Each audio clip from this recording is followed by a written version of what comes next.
అందరికీ నమస్కారం.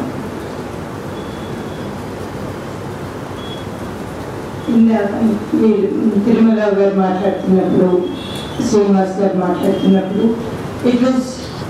అది ఖచ్చితంగా ఒక చారిత్రక దృక్పథంగా నల్గొండ కథలుగా మనం వింటున్నాం. ముఖ్యంగా ఇక్కడ పుస్తక సమీక్ష కోసం నిలబడినప్పుడు నిర్ణయించుకున్నది కేవలం ఈ 69 కథల నేపథ్యంలోనే మాట్లాడితేనే బాగుంటుందని.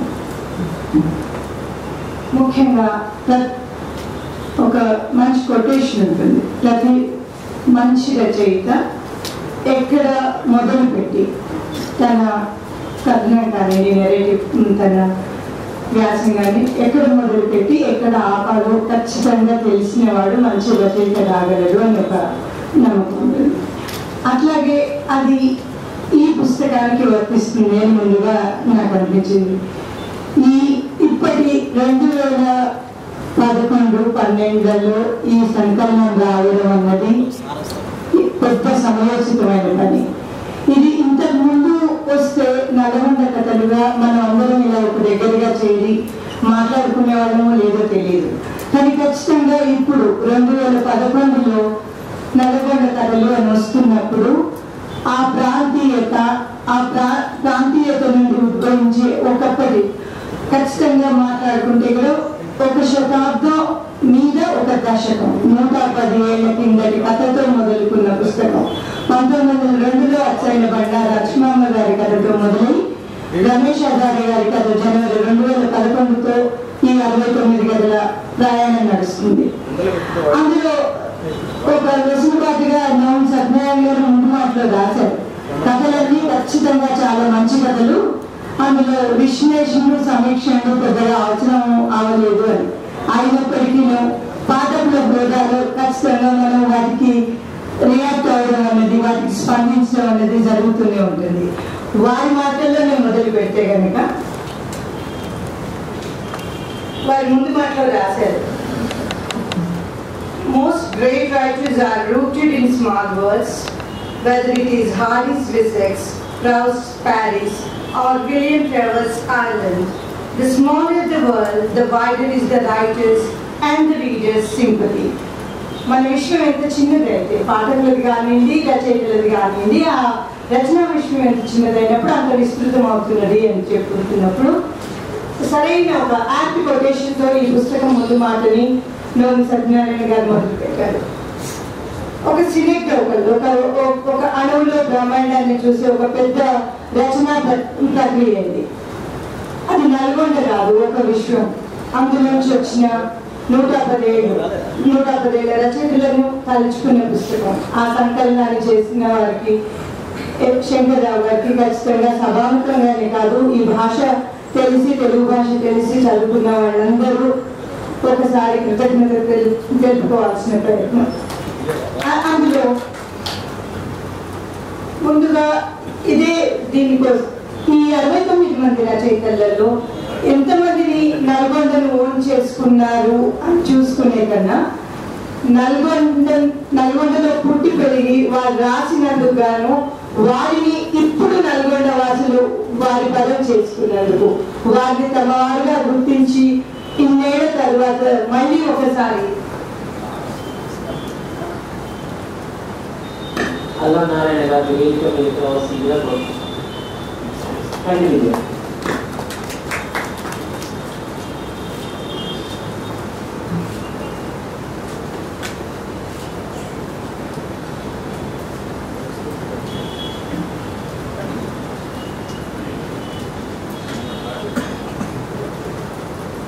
నల్గొండని ఖచ్చితంగా ఆ రచయితలు అప్పుడు తాము నల్గొండ వాసులని గుర్తించి రాసుకున్నారో లేదో కానీ ఇప్పుడు ఎలికెట్టు శంకర్ గారైనా మనమందరమైనా ఆ కథలను ఒక ప్రాంతీయతతో మనవని గుర్తు తెచ్చుకుని ఒక గర్వంతో వాటిని మన ముందు ఉంచుకుంటున్నాము. అది ఖచ్చితంగా ఇప్పటి వర్తమానం it is the present what present needs. ఇప్పటి ఖచ్చితమైన వర్తమానానికి చెందిన కథలని మనం ఒకసారి మళ్ళీ గుర్తు తెచ్చుకోవాల్సిన సాహిత్య అవసరం ఇప్పుడు ఉంది కనుక. అట్లాగే ఇంకొకసారి ఈ ప్రాంతీయతను ఒకసారి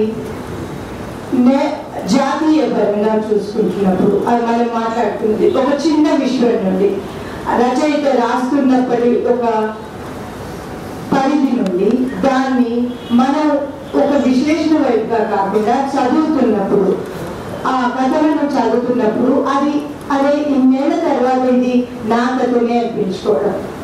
ఎందుకంటే సాహిత్యం అంతా మనం చూస్తున్నప్పుడు ఒప్పుకోవాల్సింది ఏంటంటే ఎన్నేళ్ల సాహిత్యం అనేది అది ఆ కథ నీది నాది మాత్రమే. చిన్న ఒక సెంటెన్స్ లో చెప్పాలి, the whole literature is the saga of you and me. అది ఇందులో చదువుకుంటున్నప్పుడు మళ్ళీ మనం మాటి మాటికి అది చూడవచ్చు. ఈ కథలలో 100 ఏళ్ల కిందటి కథలో కూడా అది మనకు ప్రస్ఫుటం అవుతుంది, లేదా అది కనపడుతుంటుంది మనకి. అందుకు ఉదాహరణగా మనం చెప్పాల్సింది, మనం ఇప్పుడు 2011లో ఉద్యమం స్టార్ట్ అయినప్పటి నుండి అనుకోండి, అప్పటి నుండి ఒకసారి ధ్యాస మళ్ళించి మళ్ళీ మాండలికాలలోకి వెళ్ళి ఆ యాసలలోకి వెళ్ళి మళ్ళీ ఒకసారి అస్తిత్వాన్ని మనం చూసుకుంటున్నాం అనుకుంటున్నప్పుడు ఇందులో ఒక్కసారి నేను రెఫరెన్స్కి చూడవలసిన కథ వచ్చి బి సీతారాం 1939 అచ్చైన బి సీతారామరావు గారి గదిగుండి కథ కానివ్వండి, వేరేపల్లి అంజనేయులు గారి పాడియావు కథ కానివ్వండి, 39. అట్లాంటప్పుడు చదువుకుంటున్నప్పుడు ఆ గతం నుండి వర్తమానానికి ఒక భరోసా, ఒక దిలాసా. అప్పుడు కూడా కథ రాయబడింది 56లో కాస్త 56 తర్వాత కాస్త అటు ఇటు దారి అటు ఇటు మళ్ళిస్తున్నాము, కలంలోని పదాలను అటు ఇటు వాడుతున్నాము అనుకుంటున్నప్పుడు కాదు 39లో కూడా ఈ మాండలికం వాడబడింది అని 2011లో ఈ పుస్తకం ముందు పెట్టుకుని చదువుకుంటున్నప్పుడు మనకు అనిపించేది సరే అప్పుడు కూడా ఈ వరవడి ఉంది. ఇది అనుకుంటున్నప్పుడు మాత్రం ఈ ప్రాంతీయత ఒక విశ్వవ్యాప్త పరంగా యూనివర్సల్ ట్రూత్ లో ఒక జాతీయత వైపుకు వెళ్తున్నప్పుడు ప్రాంతీయతను మనం ఒక లిమిటెడ్ ఒక పరిధిలోని వ్యాసంగా పరిధిలోని సాహిత్యంగా చూస్తున్నామా అన్న విమర్శ వస్తున్నప్పుడు కాదు, అది ప్రాంతీయత ఒక పరిధిలోని కాదు, ప్రాంతీయత ఒక విశ్వపరమైనది అన్న అవగాహన ఈ కథలలో వెళ్ళినప్పుడు మనం చూడగలం. అది ఒక మాండలికమే కాకుండా అందులో చాలా చాలా వరకు అందులో ఎలికెట్ శంకర్ గారు మనకు చెప్తారు తన కథల కొండలు తన ముందు మాట తన దాంట్లో చెప్పారు. ఇదే ఏ ఏ కథలు సేకరిస్తున్నప్పుడు ఎంతగా ఆయన ప్రయాసపడ్డారో అది ప్రజా ఉద్యమాల కథలు కానివ్వండి, మధ్యలో 1930 తర్వాత వచ్చిన కథలు కానివ్వండి, ఆ నేపథ్యాన్ని ఇస్తూ ఆ రచయితల పరిచయం రాస్తున్న ఆ 2-3 ముక్కలలో ఆయన వెలువరిస్తున్న ఆ సాహితీ వివరాలు కూడా గుర్తుంచుకోదలుచుకుంటే కనుక అవన్నీ 1898లో రాయబడ్డ బండారు అచ్చుమాంబ గారి కథ మొదటిగా ఆయన తీసుకున్నారు. తర్వాత మనం చూస్తున్నప్పుడు ఆ వరుస క్రమంలో చూస్తున్నప్పుడు కేవలం ఇవాళ మన మధ్యలో వారు ఉపస్థితి కాలేదు, ముదిగేని సుజాత రెడ్డి గారు, కరుణ గారు, ఇంకొక పేరు జి అనసూయ గారు ఇక్కడ నిలబడి ఒక స్త్రీగా మాట్లాడుతున్నప్పుడు 110 ఏళ్ల కవితలో 1, 2, 3, 4 పేర్లతో పాటుగా ఒక 5వ పేరు ఒక స్త్రీ పేరు లేదే అన్న ఒక చిన్న నిరుత్సాహం కలిగించే మాట కూడా ఉంది ఇందులో. 110 ఏళ్ల కథలు 110 ఏళ్ల కథలలో ఇంకొక పేరు ఇంకెక్కడైనా ఉంటుందేమో, మీరు దాచిపెట్టుకున్న 58 సేకరించిన 11 కథలు ఇంకా వేయవలసిన 58 కథలలో వాళ్ళు ఉన్నారేమో అని ఒక చిన్న ఎదురు చూపు, అది కూడా ఉంటుంది అని ఒక ఆశ. కాబట్టి ఈ వీటిలలో ఇన్ని అంశాలు ఈ కథలలో ఉంటున్నప్పుడు ఇంత సామాజిక పరమైన రాజకీయ పరమైన ఎన్నో సాంస్కృతిక పరమైన ఎన్నో అంశాలు ఉంటున్నప్పుడు అయ్యో ఈ స్త్రీల పరంగా ఉన్న ఒక వ్యక్తీకరణ తక్కువ పడుతుంది అన్న ఒక గమనింపు. ఇది కూడా ఈ సంకలనంలో మనం చూడవచ్చు. దాన్ని ఇంకా ఎలాగ ముందుకు వెతుక్కుంటే ఎవరైనా దొరుకుతారేమో అన్నది కూడా చూడవచ్చు. ఇంకా ఇందులో ఇవ్వవలసిన వివరాలతో పాటుగా ఆ కథ చిన్న చిన్న వివరాలు అవి హిస్టారికల్ అంటే రీసెర్చ్ పరంగా పరిశోధన పరంగా ఇచ్చేది. అనాగ్రంథమాలల గురించి ఆ రచయితల గురించి రాస్తూ శంకర్రావు గారు రాశారు. దాంతో పాటుగా ఈనాటి పిల్లలు స్కూళ్ళలో చెప్పుకునే ప్రతిజ్ఞని అప్పటి పైడిమల్లి వెంకట సుబ్బారావు గారు రాశారు అన్న కథలో ఆ రచయిత ముందు పరిచయంలో రాశారు. అది ఖచ్చితంగా ఇప్పుడు మనం చూసుకుంటే ఎంతో మంది మరిచిపోయిన పేరది. దాని ఆ ప్రతిజ్ఞ కింద ఒకసారి పిల్లలకు చెప్పగలిగితే, తెలుగులో ప్రతిజ్ఞ చదువుకునే పిల్లలకు చెప్పగలిగితే ఆ పేరుకు ఒక సాంద్రత ఖచ్చితంగా వస్తుంది అని నమ్మవచ్చు. అలాగే ఇప్పుడు ఈ ఒక విశ్వవ్యాప్త పరంగా యూనివర్సల్ గా ఈ ప్రాంతీయతను చూసుకుంటున్నప్పుడు ఈ కథలు ఒక మారుతున్న వ్యవస్థని మన ముందు వస్తాయి. ఆ మారుతున్న వ్యవస్థ ఏమిటి అని చూసుకుంటున్నప్పుడు మనము మన ప్రాంతీయతను గ్లోరిఫై చేసి మ్యాగ్నిఫై చేసి చెప్పుకుంటున్నావా అని ఒక విమర్శ బయట నుండి వస్తుంది. ఎప్పుడైనా సాహిత్యపరంగా రీజనలిజం వర్సెస్ నేషనలిజం అని ఒకటి మనం చూసి గుర్తుపెట్టుకుంటున్నప్పుడు ఈ కథల ద్వారా ఒక సందేశం అక్కడికి వెళ్ళవచ్చు. కేవలం ప్రాంతీయత నిబద్ధీకరించి ఒక పరిధిలో బంధింపబడి కాకుండా అది ముందుకు వెళ్ళితే తన సొంత అనుభవం నుండి ఆ ప్రాంతీయత నుండి ఆ డైలెక్ట్ మాండలిక నుండి బయటికి వెళ్తున్నప్పుడు ఆ కథ ప్రతిబింబించే ఒక శిల్పం కానిది ఆ శైలి ఏదైనప్పటికీ బయట ఉండే ప్రపంచ సాహిత్యంలో పోల్చినప్పుడు కూడా ఎవరైనా కానిది ఆ రచయితలు ఎవరైనప్పటికీ maybe black writers Celtic writers ఎనిమిది రాస్తున్నప్పటి ఆ కథలలోని ఒక సాలిడారిటీ అది ఖచ్చితంగా ఈ తెలుగు కథలలో అది 1992 నుండి కనపడుతున్నప్పుడు మొదటిగా ఈ పుస్తకం తెరిచి చూసినప్పుడు మొదటి కథలో 1902లో వచ్చాయి 1898లో రాయబడ్డ బండారు అచ్చమాంబ గారి మొదటి వాక్యం చదివినప్పుడు ఇది మనం ఎలా ఆపాదించకుండా వచ్చినో అన్నది మనం చూడవచ్చు. మొదటి సెంటెన్స్ అందులో ఇది: నేను పెళ్ళాడిన భార్యని కానీ దాసిని కానీ, వివాహం ఆడటం వలన భర్తకి దాసిని అవుతున్నా ఏమి.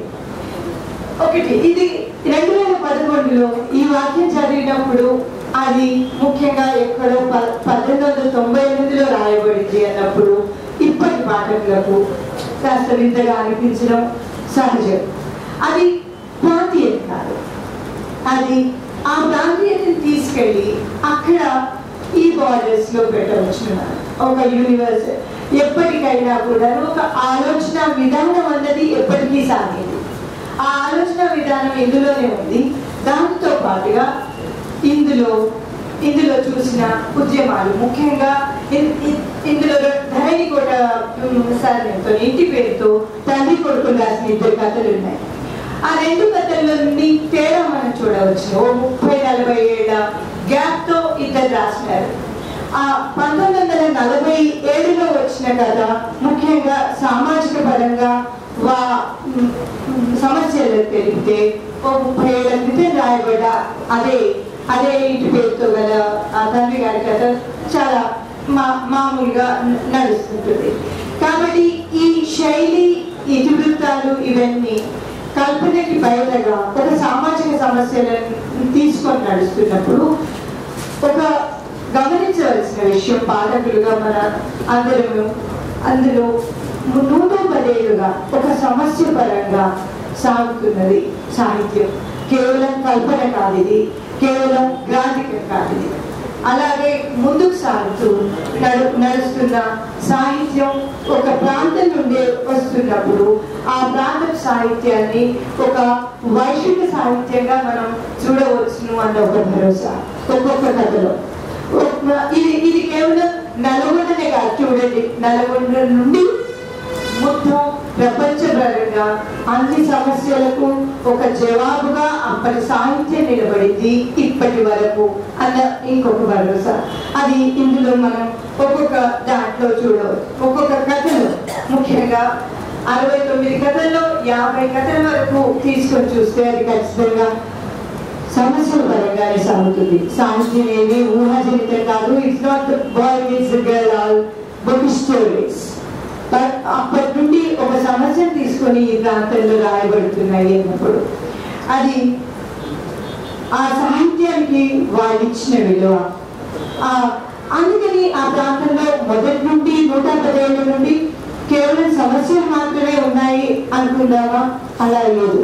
మధ్యలో కాస్త ఆ సామాజిక వివరాలు ఉన్నాయి. 1940లలో రాసిన కథలలో కాస్త వెసులుబాటు ఉంది. అందులో ఆ ప్రాంతం నుండి వచ్చిన ఆ ప్రాంతీయత కన్నా ఆ కథను రాస్తున్నాము అన్న రిప్రజెంటేషన్ ని చూడవచ్చు.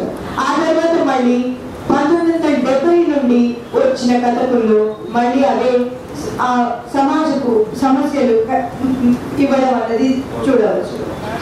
ఇక్కడ ముఖ్యంగా ఈ ప్రాంతీయ పరంగా చూస్తున్నప్పుడు వీటిని ఎంత విమర్శనాత్మకంగా చూసినా ఆ విమర్శ సహేతుక విమర్శ నుండి ఆ కథలని వాటిని మనవి అని ఒకసారి వాటి పక్కన నిలబడి చూడండి, అప్పుడు రాసినాయి కాబట్టి వాటికి కాలాతీతం అవ్వలేదు, వాటికి డేట్ ఎక్స్పైరీ అవ్వలేదు. అందుకని ఇక్కడ అచ్చుమాంబ గారి ఆ ఒక లైన్ చదవడం జరిగింది. ఇప్పటికీ 110 ఏళ్ళ తర్వాత ఆ ఒక లైన్కి ఉన్న ఆ ఒక వాక్యానికి ఉన్న ఇప్పటి విలువ మనకు తెలుసు, ఏ శ్రీవారి సాహిత్యం చూసినా. కాబట్టి ఇది ఈ 69 కథలు చూసి తీస్తే అందులో ప్రతి వాదం మనం వివరించవచ్చు. అందులో సబాల్టర్న్ అవి దళిత కథలు ఉన్నవి, అందులో శ్రీవాద కథలు ఉన్నవి. అన్ని రకాల సాహిత్యంలోని అన్ని అంశాలు ఉన్నవి. అవన్నీ ఇప్పుడు ఉంటున్నాయి అనుకున్నప్పుడు ఇప్పుడు సాహిత్యం ఎక్కడ మారుతున్నది? అప్పటి నుండి ఇప్పటి వరకు వస్తున్న ఒక్కొక్క అంశాన్ని ముందు పెడుతున్నప్పుడు ఆ కథలని ఇప్పుడు 2012లో చేతిలోకి తీసుకొని చూస్తున్నప్పుడు అదే సాహిత్యాన్ని మళ్ళీ మనం మళ్ళీ పునర్జీవిస్తున్నాం. అదే పరిస్థితులలో, అదే కథలలో, అదే సాహిత్యంలో అనుకున్నప్పుడు ఈ పుస్తకానికి, ఈ కథలకు వచ్చే కాంటెంపరీటీ, సమకాలీనత చాలా అరుదుగా గుర్తింపబడేది. అది గుర్తింపు పడాలని ఆశిస్తూ ఈ అవకాశాన్ని ఇచ్చినందుకు అందరికీ ధన్యవాదాలు.